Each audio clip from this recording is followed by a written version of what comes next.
I've always been fascinated by the way certain moments, sounds, and visuals can transport us to another time.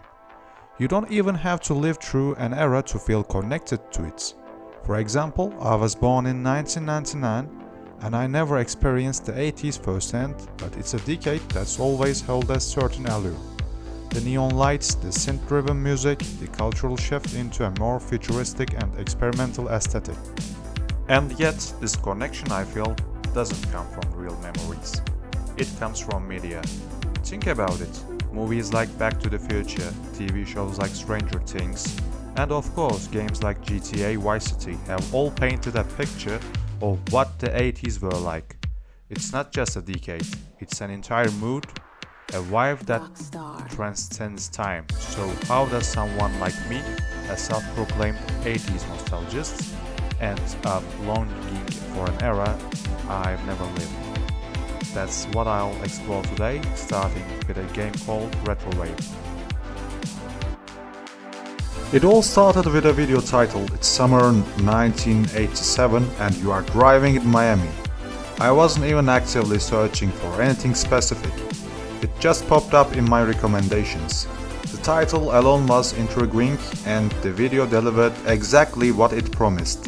A vivid depiction of a neon-lit Miami, complete with palm trees swaying against a backdrop of a vibrant purple and pink sky. It was a scene that screamed 80s nostalgia. The video was a showcase for a game called Retrowave, developed by Rewind Depth Studios. It wasn't just a gameplay trailer, it was an experience.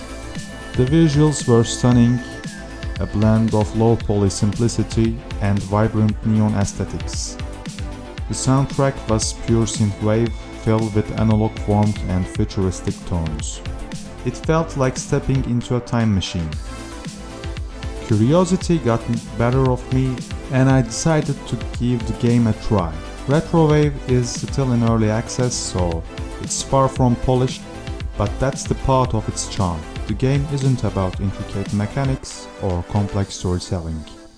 It's about atmosphere. From the moment I hit the accelerator and started to driving down an endless highway, I was hooked. The neon lights reflecting off the hood of the car, the endless horizon ahead, and the hypnotic synthwave soundtrack all worked together to create a sense of escape. The game's simplicity is its strength. It doesn't try to do too much, instead it focuses on evoking an emotional response. And for someone like me who's always been drawn to the aesthetic and mood of the 80s, it was like finding a little piece of that decade preserved in digital form.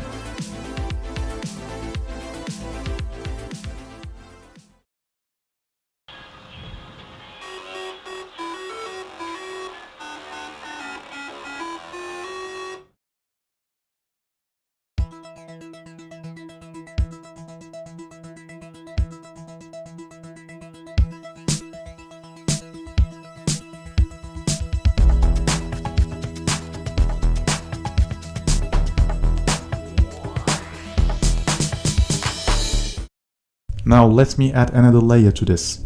Growing up, I played GTA Vice City more times than I can count.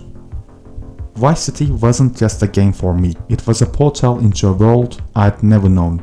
The palm trees, the glowing lights of a bustling city, the sound of radios blasting 80s hits as you drove along coastline. It all felt so immersive. It wasn't just entertainment. It was an experience that left an indelible mark on my imagination. Vice City captured the spirit of the 80s in a way that felt almost mythological. It wasn't about historical accuracy. It was about distilling the essence of that decade. Its glamour, its chaos, and its iconic style into something that players could live out. When I started playing Retrowave, I couldn't help but draw comparisons. The two games are fundamentally different in gameplay, but the emotions they evoke are strikingly similar. Playing Retrowave felt like rediscovering a part of Vice City I didn't know I'd been missing. Where Vice City lets you navigate a story-filled world, retrowave strips it down to the bare essentials: the drive, the music, the aesthetic. There is something deeply meditative about cruising down those neon highways, unburdened by missions or objectives. It's pure escapism, and in many ways it's even more effective at capturing that nostalgic vibe. The YouTube video I mentioned earlier even drew parallels to games like Vice City, suggesting that retrowave taps into a shared cultural memory of the 80s that many of us hold, regardless of whether we lived through it. It's not just about recreating the past, it's about reimagining it through a lens of idealized nostalgia. And for me, that's what makes retrowave so special. I have spent countless hours in Vice City memorizing its streets, its landmarks, its atmosphere, so when I played retrowave, it felt like coming home to a place I had never physically been. It's a testament to how powerful and universal these nostalgic aesthetics can be, capable of resonating with people across different generations. So, why does the nostalgia feel so good? Maybe it's because it allows us to pause and reflect. It gives us a break from the chaos of the present and lets us relive or imagine simpler, more vibrant times. And sometimes it's not even about the past itself, but the emotions we associate with it. Retrowave isn't just a game to me anymore. It's an experience. It's a reminder that nostalgia doesn't have to be tied to actual memories. Sometimes it's about feelings we attach to an idea, a vibe, or a story. Thank you so much for joining me on this journey. Have you ever felt nostalgic for a time you have never lived through? Maybe it was because of a game, a song, or a movie. I would love to hear your stories. Send me a message or leave a comment if you are listening on a platform that allows it. Until next time, keep chasing those neon dreams. Take care.